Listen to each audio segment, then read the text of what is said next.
Queridos, o que nós vamos fazer hoje de manhã e hoje à noite? Eu vou estudar com os irmãos, nós não vamos ter tempo. Eu gostaria de estudar os 7 sinais do livro de João. No livro de João não aparece a palavra, no Evangelho de João não aparece a palavra milagre. Só aparece a palavra sinal. Então eu vou fazer uma distinção com os irmãos da diferença de sinal e de milagre.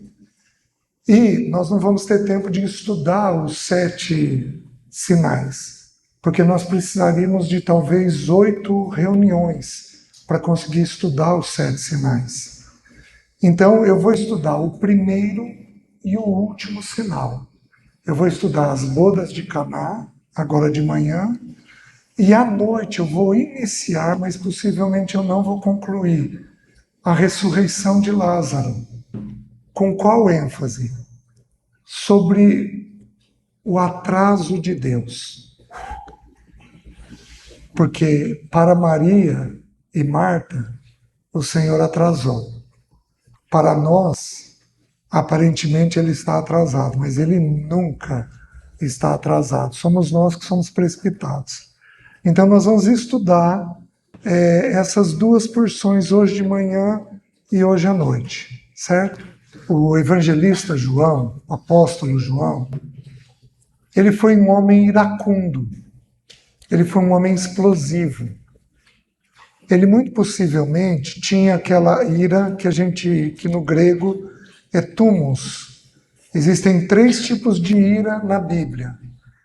Aquela em que a gente provoca as pessoas à irritação, aquela em que é mau humor e aquela que é uma ira explosiva. Dura meia hora, mas você mata nessa meia hora se for necessário.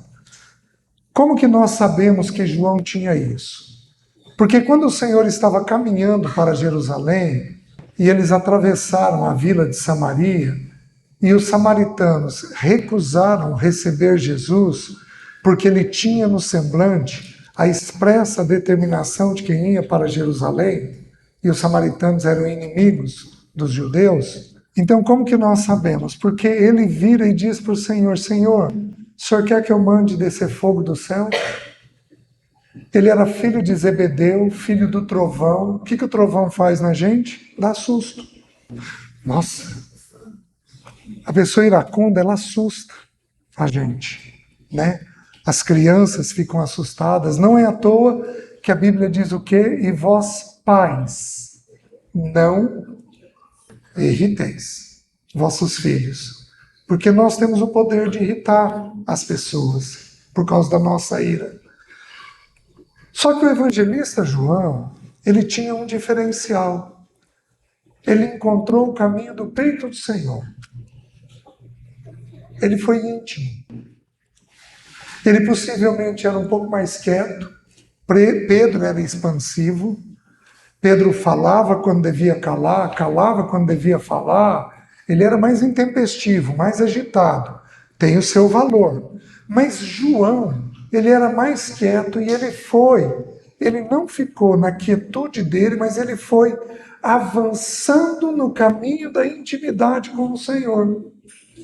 E ele encontrou o caminho do peito do Senhor, porque ele reclinou a cabeça no peito do Senhor. Então, os escritos de João são escritos de união.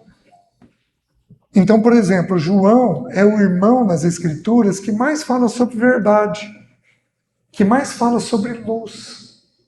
Então, o evangelho dele é um evangelho completamente diferente dos outros 3 evangelhos. Ele não relata da mesma maneira. Por quê? Porque ele não relata apenas os feitos do Senhor, como os outros 3 fizeram, mas ele relata a fala do Senhor, a profundidade que havia na fala do Senhor. Então, os escritos de João são escritos que todos nós precisamos ler sistematicamente, muitas vezes por ano, para poder ir entendendo esse processo de união. Meus queridos, a maturidade, guarda isso. A maturidade é como subir uma montanha. Quanto mais você sobe, mais sozinho você fica. Quanto mais você sobe o caminho da maturidade, menos gente você vai encontrando pelo caminho. Porque é um caminho de solidão. Não é à toa que João permanece muitos anos preso. Não é à toa que Paulo permaneceu muitos anos preso. Os irmãos estão entendendo? Por quê? Porque para o Senhor gerar intimidade, Ele nos deixa quieto, em silêncio. Então, quando o Senhor te prender numa determinada situação, não se assuste com isso. Porque é uma das formas de Deus gerar maturidade em você. E aí, o que ocorre no livro, no Evangelho de João? O Evangelho de João, ele não cita a palavra milagre. Ele só cita a palavra sinal. Então, nós temos 7 sinais produzidos no livro de João. Desses 7 sinais, eu já vou mostrar para vocês a diferença da palavra. Cada sinal indica algo para a vida pessoal daquela pessoa em que o sinal foi feito. Ele é diferente do milagre. A palavra sinal, no grego, ela significa semeion, que significa o quê? Marca, símbolo. É uma marca, é um símbolo que é feito. Então, para cada pessoa que Deus produziu um sinal, Deus produziu uma marca. É diferente do milagre. A palavra milagre significa dunamis, no grego, poder. Então, no milagre, como é descrito, por exemplo, no livro de Atos, muitos milagres são feitos no livro de Atos, você olha, digamos que Deus produz um milagre na vida do Miguel. Eu vou olhar e vou dizer assim, uau, Deus é Deus. Olha o que Deus fez. O Miguel vai virar e vai dizer, uau, Senhor, como o Senhor é poderoso. Mas no sinal há algo diferente. Digamos que Deus produz um sinal na vida do Miguel. O Miguel vai ficar marcado. E aquele sinal diz o seguinte, Senhor, o Senhor operou em tal área da minha vida. É muito mais do que um uau. É um uau específico, onde naquela situação eu fui visitado pelo Senhor e algo diferente ocorreu comigo. Não é apenas um despertamento da fé, como é o milagre, como é o dunamis. No sinal, há um despertamento da fé e algo, uma lição, uma marca, um símbolo trabalhado especificamente na minha vida. Aquilo é algo específico para a pessoa. Por que os outros evangelistas não viram isso? Em partes, porque eles não tinham essa profundidade que João tem. João tem uma profundidade onde ele consegue enxergar o contorno daquilo que Deus está fazendo naquela situação. Vocês estão entendendo? Meus queridos, tem algumas coisas na nossa vida que a gente precisa de uma visitação muito específica. Mas muito específica. Alguns de nós aqui vão ter lutas com dinheiro, outras vão ter lutas com relacionamento, outras vão ter lutas com solidão, outros vão ter luta com vida e morte, outras vão ter luta com sexualidade. E nós precisamos de uma visitação específica de Deus em nós, trabalhando aquela área na nossa vida. O sinal disso, a marca disso, a palavra disso, é sinal. Os irmãos estão entendendo? Então o Senhor produz 7 sinais no livro de João. Ele produz o transformar água em vinho, a cura do filho do oficial. Vocês lembram? Que ele diz para o Senhor, Senhor, não precisa ir até ele. Eu sou homem sujeito à autoridade. E digo a este vai, e ele vai, aquele vem, e ele vem. Basta o Senhor dar uma palavra e o meu oficial vai ser curado. Ele tem a cura do paralítico. Ele tem a multiplicação dos pães e dos peixes. Jesus anda por sobre as águas. Jesus cura um cego de nascença. e Jesus ressuscita Lázaro. 7 sinais produzidos no livro de João. Então, enquanto o milagre é um sermão prático, o sinal é uma marca pessoal. É algo que ele está trabalhando dentro da pessoa em que foi operado o sinal. Então aquela pessoa está tendo uma necessidade específica, não apenas de uma cura, de uma provisão, de algo assim, mas uma intervenção específica de Deus na vida daquela pessoa. Quem aqui precisa de um sinal na sua vida? Levanta a mão. Os irmãos estão entendendo? E Deus, meus queridos, o nosso Deus e Pai, mas Ele é específico. Olha, me arrepia. Ele tem contornos específicos. Ele tem um amor único. Ele tem uma visitação santa, bendita, amorosa, para intervir na vida da gente. É uma coisa impressionante. Como que Ele nos visita o tempo inteiro, mostrando para nós quem Ele é na nossa vida, o amor e o cuidado dEle na nossa vida. Vamos dar uma olhadinha na palavra sinal. Abra em João. Quando a gente vai estudar a Bíblia, nós olhamos o que o próprio autor diz a respeito daquele tema. Então, olha João 20, versículo 30. Olha o que diz. Diz assim: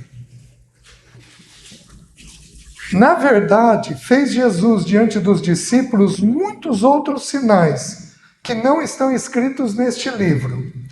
Estes sinais, porém, foram registrados para que creiais que Jesus é o Cristo, o Filho de Deus, e para que, crendo, tenhais vida em seu nome.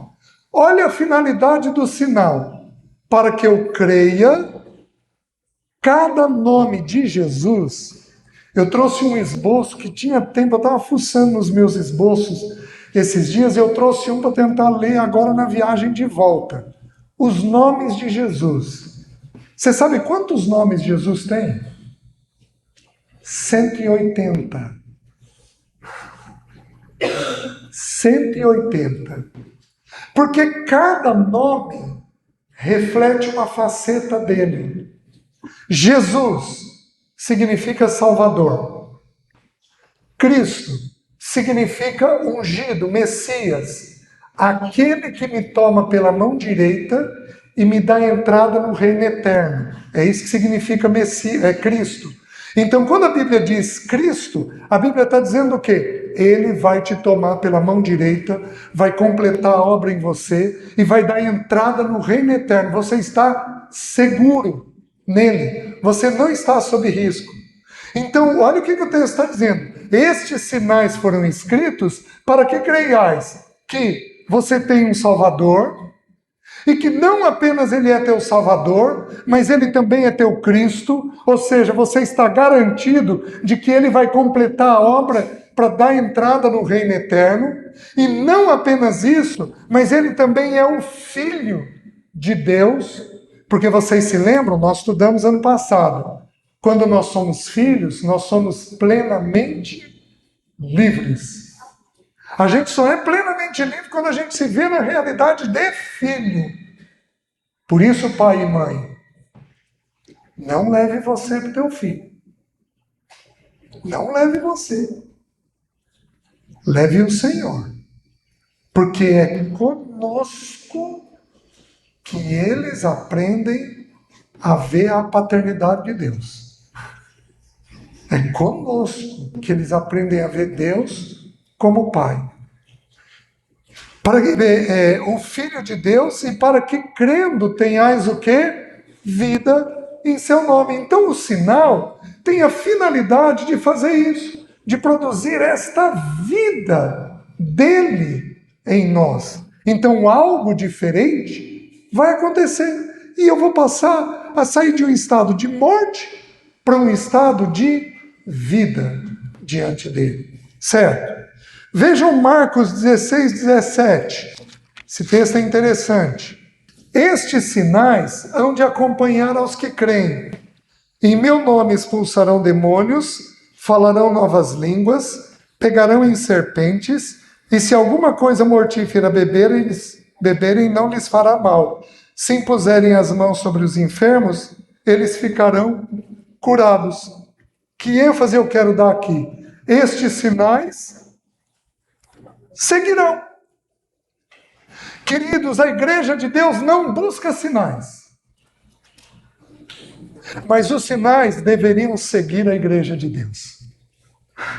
Nós deveríamos ter tal intimidade com o Senhor, mas tal intimidade, que os sinais simplesmente vão acontecendo. Eu tive uma experiência que eu nunca tinha tido na vida. Eu fui no início do mês, no meio do mês passado, eu fui para Porto Alegre partilhar para jovens. 330 jovens. Uma igreja deliciosa. 70 adolescentes limpando os banheiros, a cozinha. Gente, sabe aquela coisa linda de ver? 30 adultos cuidando do acampamento, 70 adolescentes fazendo serviço e 330 jovens participando. E aí eu me preparei, eu busquei ao Senhor para esse encontro. E meus queridos, eu sempre pedi para o Senhor o dom de línguas, e o Senhor não me concedeu. O que aconteceu no meio do encontro? Uma irmã se levantou com oração em línguas. E eu interpretei. Eu tenho 43, 44 anos de vida cristã. Nunca considerei isso na minha vida. Para mim foi um sinal. Um sinal de que se a gente busca, ele nos enche. Um sinal de que se a gente busca, os sinais seguem a gente. Os irmãos estão entendendo? Então, quando nós buscamos o Senhor, os sinais naturalmente precisam nos acompanhar. Coisas vão acontecendo, desde coisas simples até coisas grandes vão acontecendo nas nossas vidas. Vocês estão me entendendo? Há uns 2 anos atrás, eu acho que eu devo ter contado para os irmãos, olha um outro sinal que eu vivi. Eu tinha um irmão que alugava um apartamento meu e eu alugava um de um irmão. Então eu pus o meu para alugar e eu mudei e aluguei um de um irmão. Tá bom. O irmão, ele teve um câncer e o câncer teve uma reincidiva. E o nosso combinado é que ele ia fazer os aumentos de aluguéis. Ele é um irmão muito correto, extremamente correto. E passaram-se 3, 4 meses e ele não tinha feito. Aí ele me ligou. Ele falou, César, eu preciso falar com você. Perguntei da saúde dele, de como é que ele estava. Conversei com ele. Ele falou, César, a questão é a questão do aluguel. Eu falei, irmão, o que fica bom para o irmão? César, podia deixar o valor do jeito que está? Vai ficar muito bom para mim. Irmão, está feito, está resolvido. Está do jeito que está. Né? Eu já estava preparado para fazer muito mais. Ele falou, isso daqui para mim estaria bom. Tá bom. Chegou a hora de eu reajustar o meu 2 meses depois. E os irmãos, liguei, preciso saber do reajuste. Irmão, preciso saber do reajuste. Irmão, preciso saber do reajuste. E os irmãos não me falavam. Aí o irmão me liga e diz assim, ô César, nós reunimos aqui em família e tomamos uma decisão. Nós não vamos aumentar teu aluguel, não. Meus irmãos, uma bobagem. O dinheiro que eu dei de desconto para o irmão não me faria diferença, e pagar o aluguel a mais não me faria diferença. Mas o que o Senhor falou para mim? Eu cuido de você. Meus filhos choraram quando eu contei a história. Os sinais precisam nos acompanhar. Esse é o natural da carreira cristã. Como se não bastasse, chegou janeiro. Eu virei e falei assim, saber de uma coisa? Eu vou pagar o IPTU do meu apartamento. Aí eu tinha que pagar o IPTU do apartamento que eu alugo. Irmão, qual IPTU? Irmão, qual IPTU? Irmão, qual IPTU? Aí o irmão me liga uns 2 meses depois. Ô César, sentamos aqui em família e tomamos uma decisão. Nós não vamos cobrar o IPTU de você, não. Estes sinais seguirão. Estes sinais seguirão. Estes sinais seguirão. Nós precisamos buscá-lo dessa maneira. De tal maneira que segue. Busque ao Senhor. Ame o Senhor. Busque Ele, o seu reino, em primeiro lugar. E todas as demais coisas vão ser acrescentadas. Os irmãos estão entendendo? Vejam Mateus 12, 38 e 39. Então alguns escribas e fariseus replicaram: Mestre, queremos ver de tua parte algum sinal. Ele, porém, respondeu: Uma geração má e adúltera pede um sinal, mas nenhum sinal lhe será dado senão o de Jonas. Porque assim como esteve Jonas 3 dias e 3 noites no ventre do grande peixe, assim o Filho do Homem estará 3 dias e 3 noites no coração da terra. Então, para os ímpios, há um único sinal que Deus vai produzir. Qual é o sinal que Deus vai produzir? O grande sinal que ele vai produzir? O da morte e ressurreição dele. Porque Jonas representa a morte e ressurreição dele. Então o Senhor esteve morto na cruz e 3 dias no centro da terra, pregando aos espíritos em prisão. Este é o sinal para os ímpios. E olha Mateus 16, 1. Aproximando-se os fariseus e os saduceus, tentando, pediram que lhes mostrasse um sinal vindo do céu. Ele, porém, lhes respondeu: Chegada a tarde, dizeis, haverá bom tempo, porque o céu está avermelhado. E pela manhã, hoje haverá tempestade, porque o céu está de um vermelho sombrio. Sabeis, na verdade, discernir o aspecto do céu, e não podeis discernir os sinais dos tempos? Uma geração má e adúltera pede um sinal, e nenhum sinal lhe será dado, senão o de Jonas. E deixando, retirou-se. Meus queridos, nós não buscamos sinais. Mas nós buscamos a Deus de tal maneira que o sinal nos acompanha. Sinal não é errado.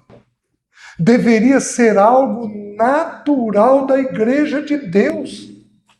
Meus queridos, é anormal quando você... O último testemunho teu é de 10 anos atrás. É anormal. Quer dizer que Deus não operou nada nesses 10 últimos anos.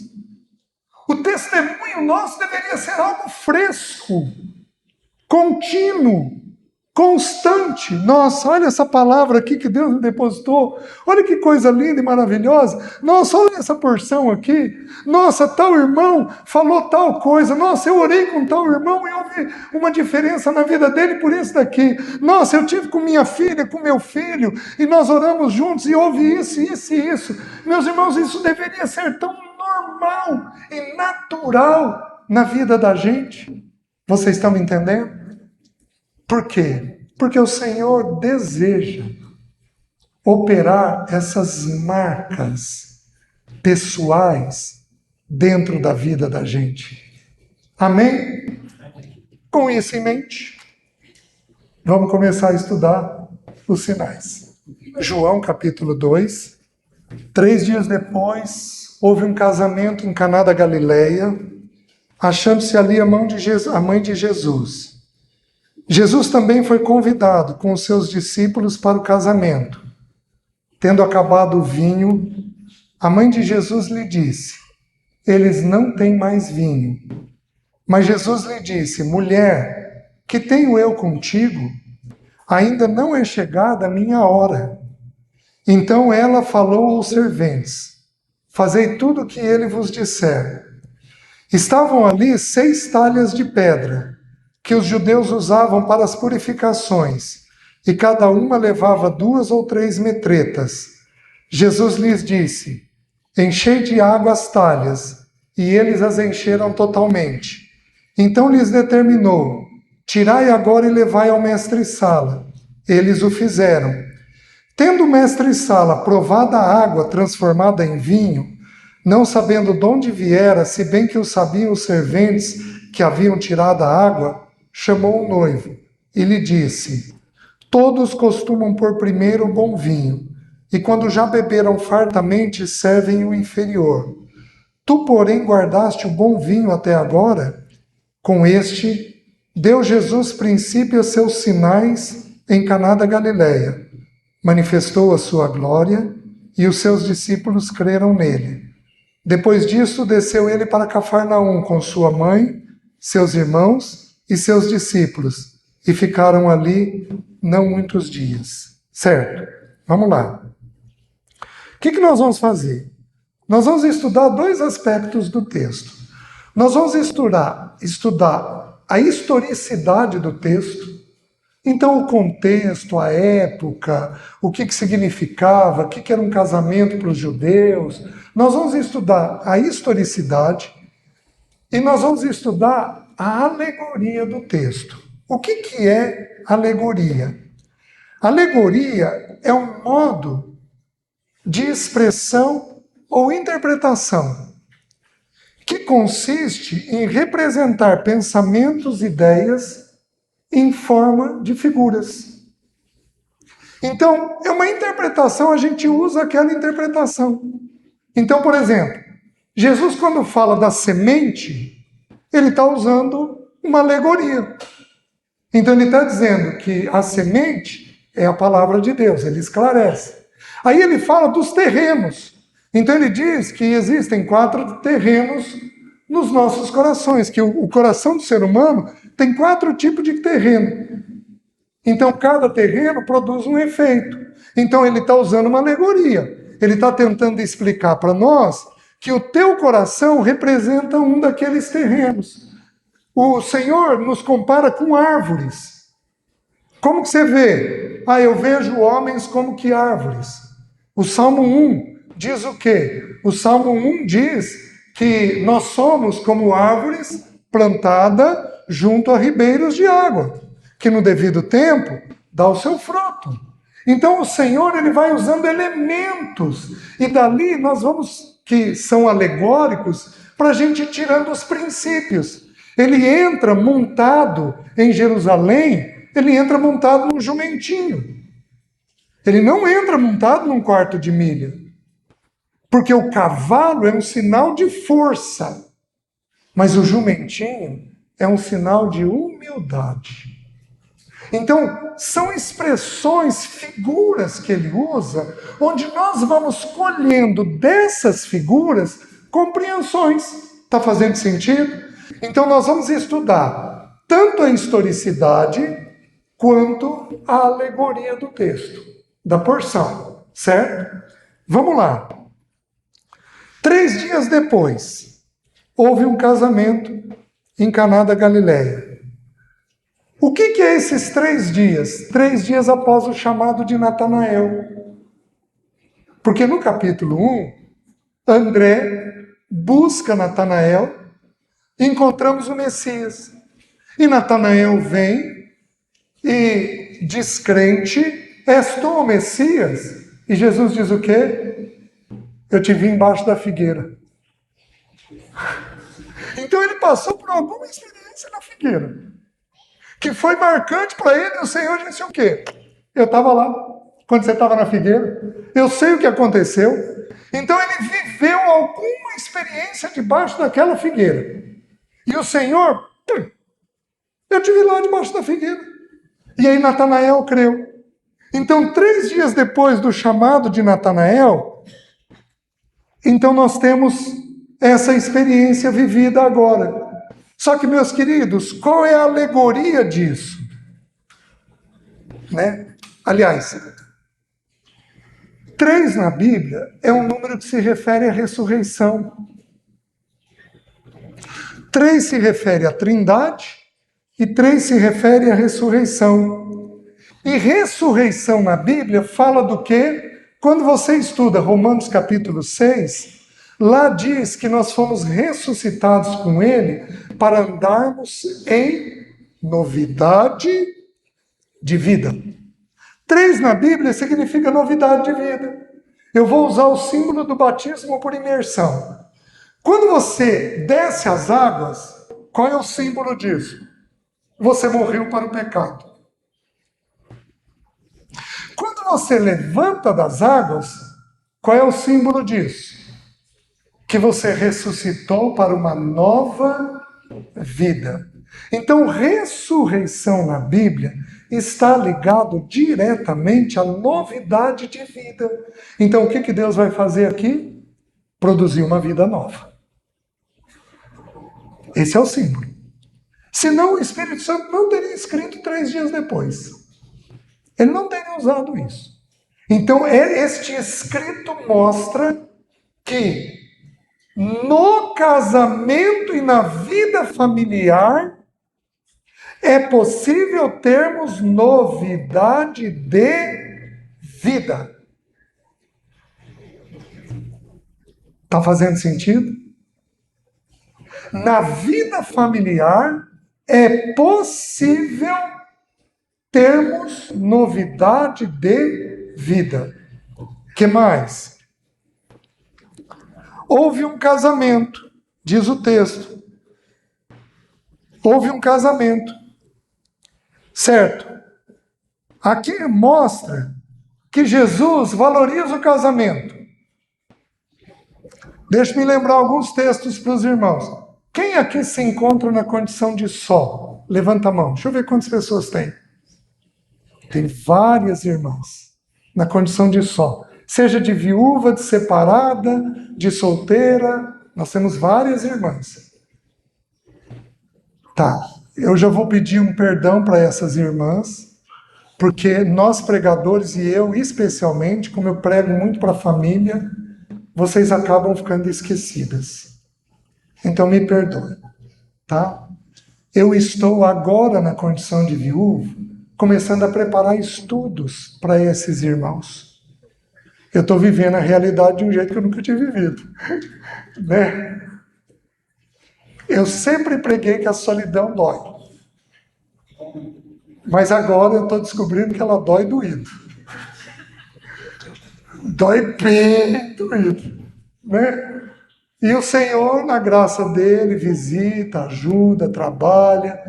Então, vocês vão aplicando o que for falado à realidade de vocês. Eu vou tentar ter o cuidado de fazer isso. Mas já abri esse parênteses e estou fechando aí de que vocês estão sendo pensadas, tá bom? Jesus valoriza o casamento. Gênesis 2, 24. Por isso deixa o homem pai e mãe e se une à sua mulher, tornando-se os dois uma só carne. 1 Timóteo 4, 3. Daqueles que proíbem o casamento, Paulo os condena, porque há um estímulo para o casamento. Hebreus 13, 4. Digno de honra entre todos seja o matrimônio. Então o casamento é algo desejado pelo Senhor.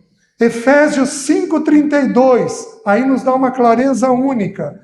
Ele diz assim, ele se refere a Gênesis 2,24, por isso deixa o homem pai e mãe, se une a sua mulher, tornando-se os dois uma só carne. Grande é este mistério, mas eu me refiro a Cristo e à igreja. Meus queridos, aprove a Deus pegar um elemento tão frágil quanto é o casamento da gente e torná-lo o principal testemunho de Cristo e a igreja nessa terra. Aprove a Deus fazer isso. O mundo anseia por famílias equilibradas. O mundo anseia por famílias equilibradas. Se a tua família, não importa quem você é, mãe solteira, separada, ser viúva, desquitada, não importa a tua condição. Se você tiver um bom testemunho, você terá pessoas te procurando para aconselhamento. Porque o mundo anseia por ver pessoas e famílias equilibradas. É uma coisa impressionante de como que o mundo tem necessidade disso. Por quê? Porque aprove a Deus fazer desta maneira. Aprove a Deus tomar o casamento e a vida familiar e torná-lo um grande testemunho. Para nós que somos líderes, presta atenção no que eu vou te dizer. Nós precisamos de um coração redobrado. Mas redobrado. neste tempo. Por quê? Porque nós somos o modelo do rebanho. Os irmãos entendem? Então, nós temos que, queridos, nós vamos ter problema na vida familiar. Nós vamos ter, ponto final. O que torna um homem de Deus e uma mulher de Deus, o que nos faz ser um homem de Deus ou uma mulher de Deus, não é ausência de problema, mas é a capacidade de quebrantamento que nós temos. Então, o desafio nosso é estarmos quebrantados diante dos problemas que nós temos. Vejam mais, né? Então, o primeiro lugar, por ser o primeiro sinal que Jesus produziu, o que nós entendemos? Nós entendemos que o primeiro lugar que ele deseja trabalhar é na vida familiar. Vai aprender a ser filho. Vai aprender a ser pai. Vai aprender a ser mãe. Vai aprender a ser neto. Vai aprender a ser avô. Do jeito de Deus, com a mente de Deus, da forma de Deus. Porque o primeiro lugar que Deus deseja intervir é no casamento e na vida familiar. Vocês estão entendendo? Eu fiz uma loucura. Eu e a Alessi, meus filhos não casaram, então nós não temos netos. Mas eu tenho 5 sobrinhos netos. Eu tenho 2 sobrinhas que são como filhas para mim, e eu tenho 5 sobrinhos netos. E eu e a Alessi estávamos determinados que nós íamos comprar um carro grande, de 7 lugares, ia pegar os 5 e íamos viajar. A Alessi morreu. O que eu fiz? Comprei o carro. Não sei se é uma justificativa porque eu gosto de carro, né? Mas eu comprei o carro. E uma vez por ano, pego eles. A última vez passei 15 dias. Esse ano agora. Viajei com eles uma semana no ano passado. Esses dias nós viajamos 5 dias. Passamos 15 dias juntos. Porque, queridos, e eu sou um bom tio-avô. Porque sabe como é que a gente é um bom avô? Quando a gente vira para o pai e para a mãe e diz assim: o que você quer que eu faça? Tio, é desse jeito que eu quero. Tá bom. É desse jeito que vai ser. Porque nós não temos obrigação de educar. Quem tem obrigação de educar é pai e mãe. Então é do jeito de pai e mãe. Quem aqui é avô? Levanta a mão. Então está mandado o recado. Tudo bem? Não tem vô e vó melhor do que aquele que faz do jeito que o pai e a mãe querem. Oi? Vale para tio? Vale para tio. Vale para tio também, para tia, se for o caso, né? Então tem que ser do jeito que pai e mãe querem, porque quem tem a responsabilidade da formação é eles. O que Jesus fez? Jesus deseja intervir. E tem um dos comentaristas que eu li que disse assim: Jesus abençoou a ambos. Ele abençoou a instituição do casamento, como ele abençoou a cerimônia do casamento. Porque Jesus esteve numa cerimônia do casamento. Então o Senhor abençoou essas instituições. Que mais? Diz que o casamento foi em Caná da Galileia. Caná ficava a 6 quilômetros de Nazaré. Jesus evitou o grande centro para o seu primeiro milagre, pois lá poderia haver uma grande resistência à sua pessoa. Queridos, o ministério de Jesus todinho foi no interior. Jesus ia para Jerusalém, que era o centro financeiro, cultural e religioso da nação. Jesus evitou o grande centro. Por quê? Porque ele sabia que haveria muita manipulação. Jesus sai de Caná da Galileia e ele vai para Cafarnaum, e de Cafarnaum ele vai para Jerusalém. E lá em Jerusalém ele opera alguns sinais que a Bíblia não diz quais são. E os fariseus dizem o quê? Dizem assim: Senhor, fica conosco. Olha o que Jesus responde, no capítulo 2 mesmo. Jesus, porém, não se confiava a eles, porque sabia o que era a natureza humana. Jesus não tem confiança, sabia que os fariseus queriam que ele ficasse por causa dos sinais, e não por causa da pessoa dele. E o sinal tem a expressa finalidade de revelar Jesus, Cristo, Filho de Deus, e para a gente ter vida em seu nome. Eles não. Eles queriam os feitos do Senhor, não havendo confiança.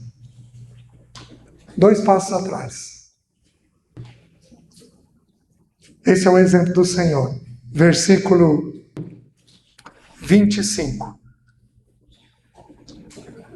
Não, 24. Mas o próprio Jesus não se confiava a eles, porque eu conhecia a todos. E não precisava de que alguém lhe desse testemunho a respeito do homem, porque ele mesmo sabia o que era a natureza humana. Os irmãos estão entendendo? Então o Senhor tem esta clareza do que é a natureza humana. Que mais? Achando-se ali a mãe de Jesus, é bem provável que o casamento fosse de alguém próximo da família. É bem provável que fosse de algum parente. Jesus também foi convidado. Jesus nos revela a ser respeitosos em nossos relacionamentos e sociáveis com pessoas, ainda que humildes. O prudente vê como melhorar as relações e não piorá-las. O prudente vê como melhorar as relações e não piorá-las. Meus queridos, vamos lembrar de uma coisa. Nós temos a Judéia, a parte de baixo, a parte sul de Israel, e nós temos a Galileia, a parte de cima, a parte norte. Quando o reino foi dividido em Salomão, nós tivemos 10 tribos no reino do norte e 2 tribos no reino do sul. As 10 tribos do reino do norte foram levadas cativas pela Assíria, por Nínive. Nínive era a capital da Assíria. Foi levado cativo. E aí, ficou um pouco de povo morando ali. E aí, Deus enviou leões, porque eles estavam adorando a outros deuses ali na Galileia. Então, o rei da Assíria fez o quê? Chamou alguns sacerdotes de Israel. Como é que se adora no rei da terra, na terra de vocês? E aí ele enviou esses sacerdotes misturado com os sacerdotes de outras nações. O reino do norte ficou um reino infestado de espíritos malignos. Nazaré estava ali. Onde é que Jesus foi morar? Numa região de trevas. O povo que jazia em trevas viu grande luz. Olha o que Deus fez. Mandou para uma porção de terra extrema, mandou o Deus dos deuses, o Senhor dos senhores, o Rei dos reis, o Santo dos santos. Eu e você faríamos o quê? Compraríamos, se tivéssemos condições, uma casa do lado do templo. Não. Deus fez o quê? Mandou para uma região infestada de trevas. Porque a mente de Deus é diferente da nossa. E lá nesta região, Jesus cresceu. Só que onde há domínio de Satanás, há pobreza. Estou certo no que eu digo? Porque ele veio para roubar, matar e destruir. Então, onde está infestado do diabo, há pobreza, há sujeira. Vocês estão conseguindo entender? E o que Deus então faz? Faz com que a luz habite neste lugar. Porque, meus queridos, o que dissipa as trevas? A luz. Qual é a definição de trevas? Ausência de luz. O que Deus fez? Mandou para essa região. Então é lá que Jesus é convidado. Meus queridos, Jesus tem profunda compaixão dos necessitados. Jesus nos revela, então, que nós temos que ser humildes e respeitosos com os convites que nós recebemos. Nós temos que ser sociáveis. A história que eu vou contar, eu e a Alessi éramos recém-casados, então o casalzinho já faleceu. Era um casalzinho de idoso, muito querido, e ele vendia geladinho. E aí a gente estava evangelizando. E ele nos convidou para ir na casa dele. E aí nós fomos fazer uma visita. Fui eu, a Alessi e mais um casal. E aí o irmão, esse senhorzinho, ele queria dar para nós groselha. Porque um dos sabores é groselha. Ele queria dar um copo de groselha. Ele abriu o armário e dentro do copo que ele ia servir tinha uma barata. Então ele tirou a barata, serviu groselha. Alessi,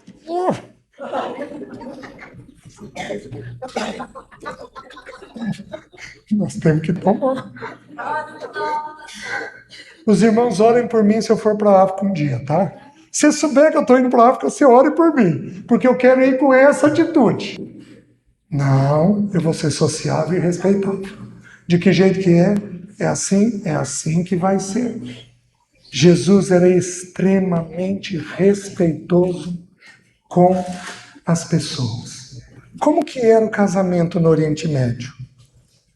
O casamento no Oriente Médio é arranjado pelos pais. Prestem atenção no que eu vou te dizer.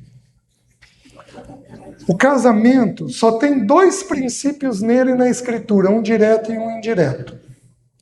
Qual é o direto? Tem que ser em julgo igual. É um nascido de novo com um nascido de novo. Não pode ser um crente com um ímpio, nem um ímpio com um crente. Tem que ser um nascido de novo com um nascido de novo. Esse é o princípio direto. E o princípio indireto tem que ter a bênção dos pais. Simples assim. Pai e mãe têm que virar e dizer assim: vai lá, filho. Vai lá, filha.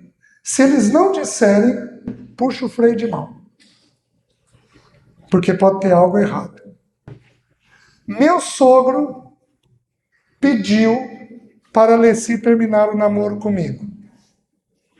A Alessi conversou comigo, ela tinha experiência com o Senhor, eu estava com 1 ano de convertido. E ela falou: César, meu pai falou, nós temos que obedecer. Tá bom, vamos terminar. Então, e aí vamos aguardar no Senhor, vamos ficar orando. Aí minha sogra conversou com meu sogro. Tião, você não gosta dele porque ele não vai para o boteco com você. O menino é trabalhador, é de boa família. Aí meu sogro aceitou. E aí nós continuamos o namoro. Por isso que eu cuidei bem da minha sogra. Né? Minha sogra sonhou comigo antes de eu me converter. Eu não tinha me convertido, ela tinha sonhado comigo. Ela sonhou, ela se pediu para ela orar por um marido. Ela orou e ela sonhou comigo. Quando ela me viu na igreja, ela falou: esse é o rapaz do sonho. Ela sabia quem eu era. Porque Deus fala o tempo todo. É uma coisa impressionante. Certo? Lá, então esses 2 princípios. Lá, no Oriente Médio, o casamento é arranjado pelos pais. É um contrato entre 2 famílias. O casal já era considerado marido e mulher desde que o combinado foi feito. A união ocorria de 2 meses a 1 ano depois desse combinado. No final desse período, o noivo saía para a rua com amigos, em geral à noite. Lembra da parábola das 10 virgens? Elas estavam à noite, aguardando o Senhor, porque era do hábito, da cultura. Eles saíam à noite, o noivo saía à noite com os amigos, com tochas, da sua casa para a casa da noiva, com grande parada e festividade. Então tinha muita festa. Eu estive em Israel uma vez. Meus queridos, aí na sexta noite, eu parei e fiquei um tempão vendo um grupo de jovens, de meninos, dançando as músicas deles. Gente, que coisa linda. É um povo alegre, festeiro. Eles faziam aquela roda abraçados e dançavam, rodavam de um lado para o outro, e aí mudavam a posição e cantavam com voz alegre. É a descrição que a Bíblia faz das noivas, das virgens, das puras, né? Então eles vinham com grande parada de festividade. Após as palavras de bênção, o noivo levava a noiva para sua casa e ficavam lá até uma semana em festa. Então a festa durava uma semana. Nessa festa, acabou o vinho. E aqui eu vou falar o que toca na questão dos sinais. Eu vou completar um pouquinho mais tarde. No Oriente Médio, ser um bom anfitrião é uma obrigação. Se faltar comida é vergonhoso. O que aconteceu com aquela família? Possivelmente, ou eles calcularam mal, o que eu acho que não foi, ou eles eram simples. E acabou o vinho. E este anfitrião, ele, especialmente o homem, ele passaria muita vergonha, por quê? Porque ele não cumpriu a obrigação dele de receber bem. Vocês estão entendendo? Aqui é que vai ter o sinal. É que vai ter a operação do sinal. Queridos, Jesus é o noivo. Ele vem buscar a sua igreja. Então, qual é a tipologia que nós temos nisso daqui? Jesus é o noivo. Ele vem buscar a sua igreja no alto da noite. A gente está dizendo, nossa, que mundo horrível. Meu querido, meia-noite na Bíblia significa o quê? Trevas profundas. Vocês acham que não tem que avançar o pecado para Jesus voltar? Você lembra quando o povo de Israel entrou em Canaã? Tem uma descrição lá em que Moisés diz assim, que chegando a medida dos amorreus aos narizes de Deus, Deus jogou terra. Então presta atenção, para Jesus voltar, a medida da iniquidade tem que subir. O pecado vai aumentar? Vai. E a gente querendo segurar o pecado por força de política. Gente, é ridículo o nosso raciocínio. Pecado só se trata com cruz. E para o nosso Senhor voltar, o pecado vai avançar. Quando der meia-noite, nós ouviremos a trombeta. Eis o noivo. E aí aqueles que estiverem com as lâmpadas cheias entrarão no gozo do seu Senhor. A mãe de Jesus percebe que não há mais vinho. Sobre o vinho, o que nós temos que entender? Eu só vou citar as expressões. Eclesiastes 10:19 diz que o vinho alegra a vida. E Salmo 104:15 diz que o vinho que alegra o coração. Então, vinho na Bíblia é sinal de alegria.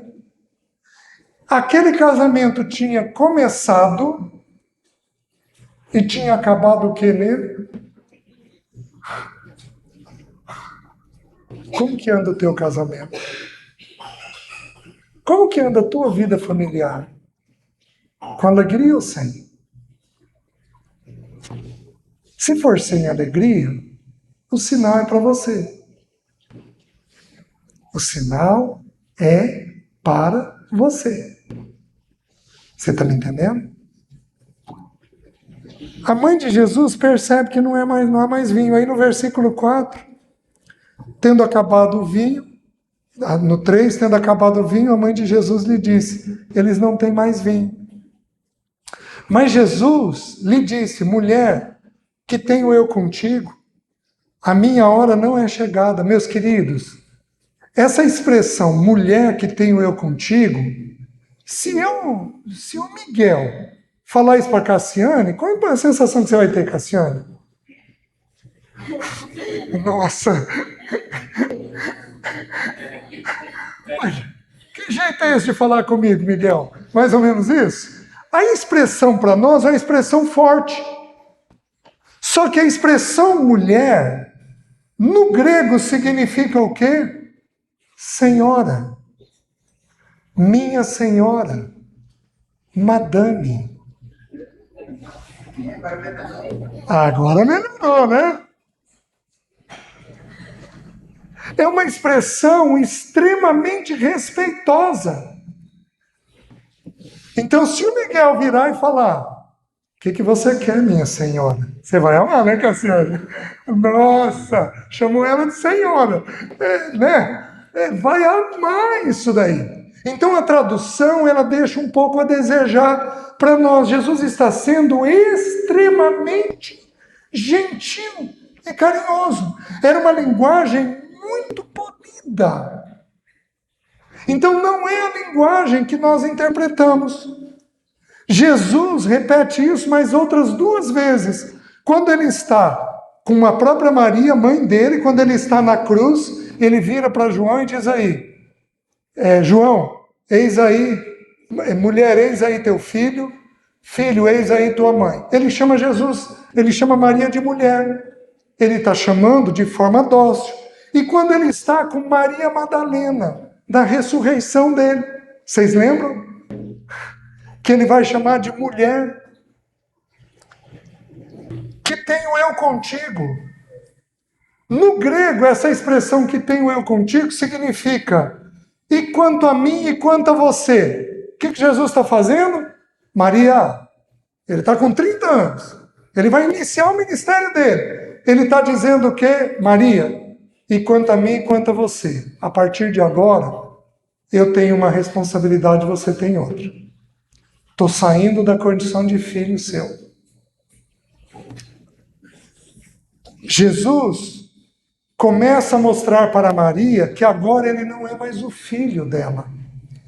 Porém, ele é o Senhor dela.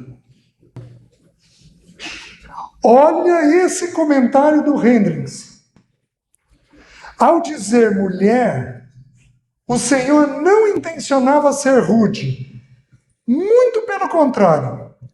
Ele foi muito gracioso ao enfatizar com o uso desta palavra que Maria não deveria pensar nele apenas como seu filho, pois quanto mais ela o visse como seu filho, mais ela haveria de sofrer. Ao vê-lo sofrendo, Maria deveria começar a vê-lo como seu Senhor. Você entende o que Jesus está fazendo? Que tenho eu contigo, no original, e quanto a mim e quanto a você. A partir de agora eu tenho um caminho que não é mais junto com você. Eu tenho um caminho que é diferente de você. Vocês estão entendendo? Queridos, filhos precisam ir. Filhos precisam ir. Filhos não são nossos. Filhos são do Senhor. Filhos precisam ir. Eles voltarão na nossa velhice. Nós precisamos ensinar os nossos filhos a tomarem decisões. Porque se ele não souber tomar decisão, ele não amadurece nunca. Os irmãos estão entendendo? Nós não podemos reter os nossos filhos. Eles precisam ir. Quando eles vão, em definitiva, aos 30 anos, é a idade do nosso Senhor. Aos 30 anos. Então ele é liberado para ele poder ir. Jesus é o noivo. Desculpem. Ainda não é chegada a minha hora. Por 5 vezes, Jesus diz, ele fala a mesma coisa. Ainda não é chegada a minha hora. Nós temos em João 2,4, em João 7,6, 7,8, 7,30 e em João 8,20. Por que Maria diz, filho, eles não têm mais vinho? Gente, quem aqui está na condição de mãe fala disso. Ontem me perguntaram dos meus filhos. A hora que a gente estava voltando, e eu de boca cheia, porque o André, porque a Jéssica, né? A gente é todo orgulhoso dos filhos da gente. O que Maria quis fazer? Filho, mostra para o mundo. Mostra quem que você é. Glorifica o teu nome. E Jesus só ia ser glorificado onde? Na cruz. Quando chega a hora da cruz, João 12, João 13, João 17, ele diz por 3 vezes, é chegada a minha hora. Porque a glória nossa vem apenas pela cruz. Não vem pelo título. Querido, quem somos nós? Não vem pelos bens. Querido, você veio nu e vai voltar nu. Você sabia que o paletó que você compra na casa funerária só tem a parte da frente? Quem sabia disso? Levanta a mão. Quem não sabia disso? Levanta a mão. Pronto, tirei vocês da ingenuidade. Gente, a gente veio nu e a gente volta nu. Teu título, teus bens. Você já viu o caminhão de mudança seguir féretro? Seguir cortejo fúnebre?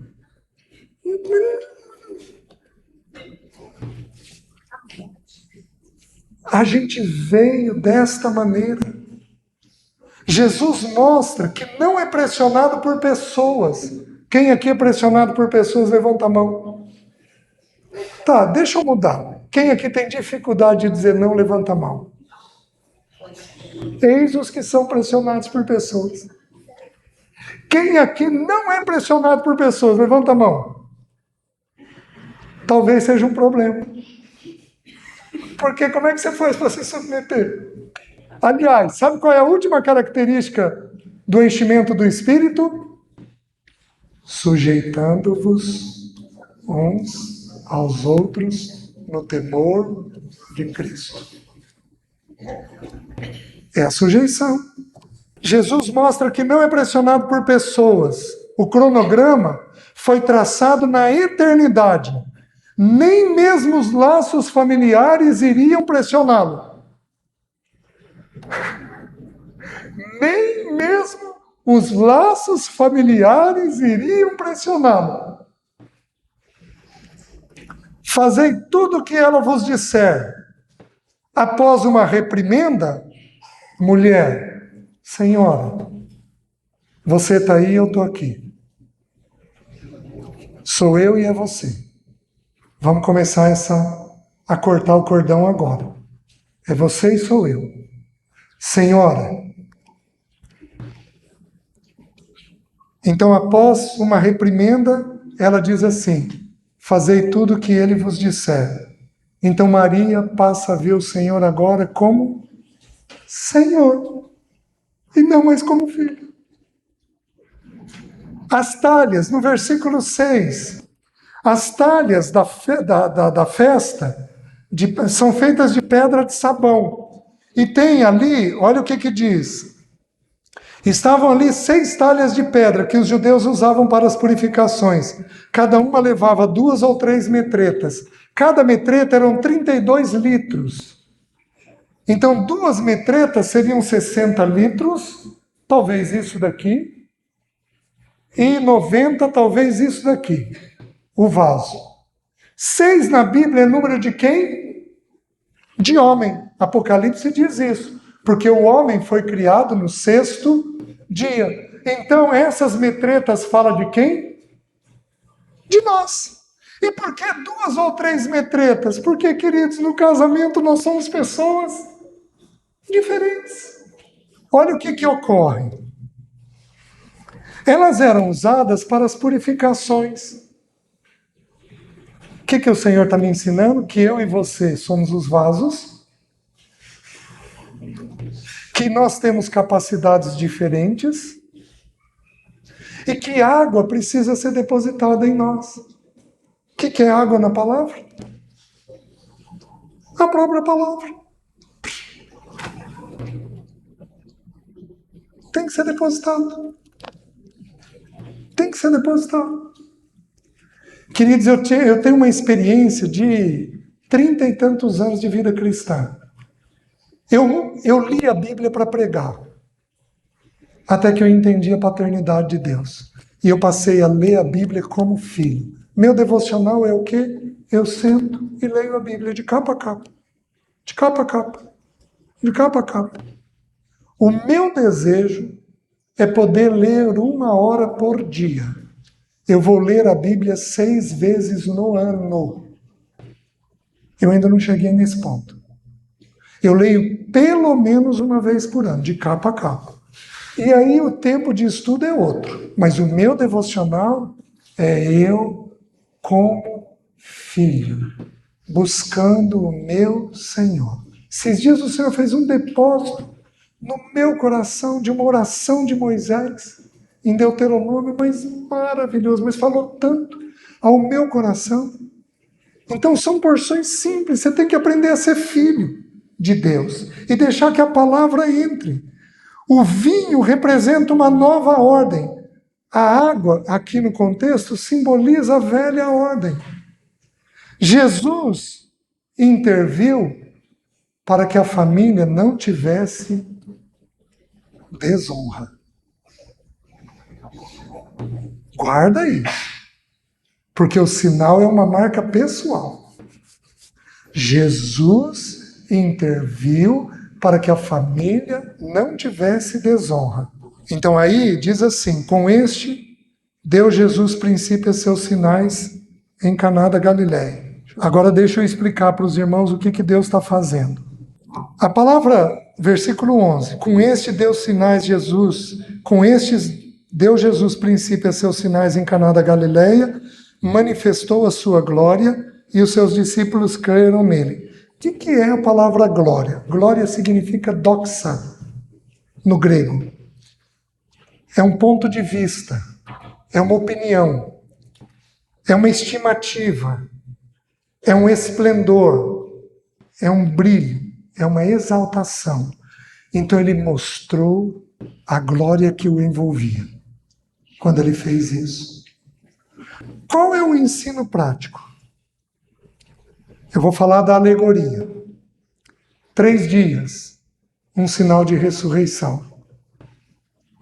O que precisa ocorrer no nosso casamento? Uma novidade de vida. Quem aqui é a mesma pessoa de quando ainda se casou? Tem traços ainda parecidos de quando você se casou. Você tem traços? Deixa eu mudar a pergunta. Quem ainda tem pecados, os mesmos pecados de quando você se casou? Ficou mais clara a pergunta? Sinal do quê, gente? De que não está tendo transformação. Jesus, ele é convidado. O casamento foi criado por ele e para ele. Jesus toma água, deposita num vaso. Nós precisamos pegar a água e depositar dentro de nós. Esta água é transformada em alegria. É tão interessante como que a Bíblia inteira. O Salmo 128 é um salmo escrito para o homem casado. Lá diz assim: tua esposa, no interior de tua casa, será como a videira frutífera. Videira fala do quê? De vinho, de uva. Uva fala do que na Bíblia? De vinho. Vinho fala do quê? Uma mulher pode inclusive estar dentro de casa e ela estar de que forma? Alegre. Só que para isso, tem que ser depositada a palavra. Tem que ser depositada a palavra. Não tem transformação sem a palavra. 6 na Bíblia representa número de homem. 2 ou 3 metretas representa que somos diferentes, com capacidades diferentes. Meus queridos, Deus faz depósito nas irmãs que não faz nos homens. Vocês têm necessidades que o marido não tem. Homens têm responsabilidades que a mulher não tem. Nós temos capacidades diferentes. O que ocorre? Aquele vinho é transformado num vinho melhor. Aqui os irmãos sabem. Então, o chefe, o representante da família, o mestre Sala, ele foi, pegou o vinho, experimentou e falou: nossa, mas esse vinho tem um sabor único. Porque imagina o seguinte, se a festa dura uma semana, o paladar está apurado quando? No início ou no fim? No início. Então, qual vinho que você coloca primeiro? O melhor. E depois você vai colocando um vinho de uma qualidade inferior, porque o paladar já desapareceu. Fez sentido? Ali ocorre um inverso. Qual é o inverso? O Senhor deixa o melhor vinho para o final. Qual é o sentido? O sentido é de que Ele tem o melhor para nós depois. Gente, faça a tua parte na vida familiar. Faça a tua parte no teu casamento. Faça a tua parte como filho e filha. Faça a tua parte. No que depender de você, deixa a palavra ser depositada dentro de você e deixa você se tornar alguém diferente. Está entendendo, irmão? Deixa o processo ocorrer em você. O processo tem que ocorrer em alguém em primeiro lugar. Em quem que vai ser? Em nós. Esse é o eu mais bendito da vida. Eu vou começar o processo do Senhor na minha família. Eu vou ser a filha, eu vou ser o filho, eu vou ser o marido, eu vou ser a esposa, eu vou ser aquele que vai ser diferente, eu vou ser o neto que vai ser diferente, vai começar em mim este processo. Os irmãos estão entendendo? Onde que é o sinal? Deus visitou aquele anfitrião na vergonha dele.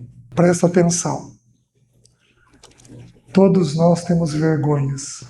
Todos nós temos. Essa história de que lá na eternidade Deus vai passar um filme da nossa história, se for verdade, eu vou morrer de vergonha. Morrer eu não vou, porque eu vou estar lá no céu. Todos nós temos vergonhas.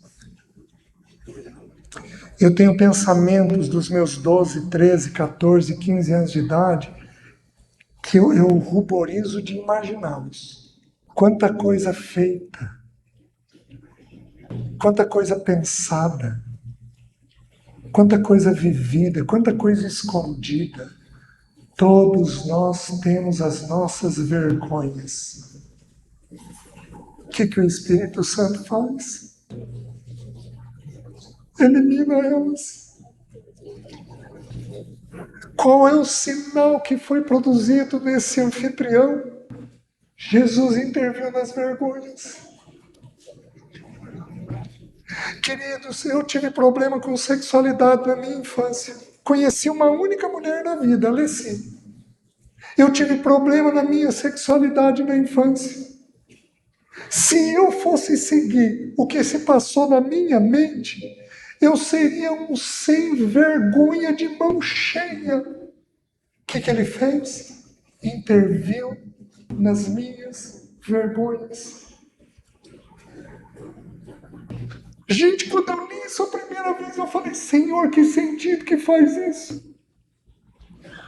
Então, enquanto o milagre é um despertamento, nossa, louvado seja o nome do Senhor, olha o que Deus fez, olha a cura, olha a providência, olha como que Deus interviu. Gente, tudo isso é maravilhoso. No sinal, enquanto no Dunamis é assim, no milagre, no sinal, Senhor, louvado seja o teu nome, porque o Senhor fez isto em mim, na minha vida, na minha pessoa, na minha história. A primeira coisa que ele faz, ele arranca os pecados passados da nossa vida. E ele faz tudo novo. Você está entendendo? Então é o primeiro sinal que é produzido. O que você viveu, passou, acabou. Ele te tirou da tua vergonha. Amém? Tenha profundo respeito por tão grande salvação. Amém?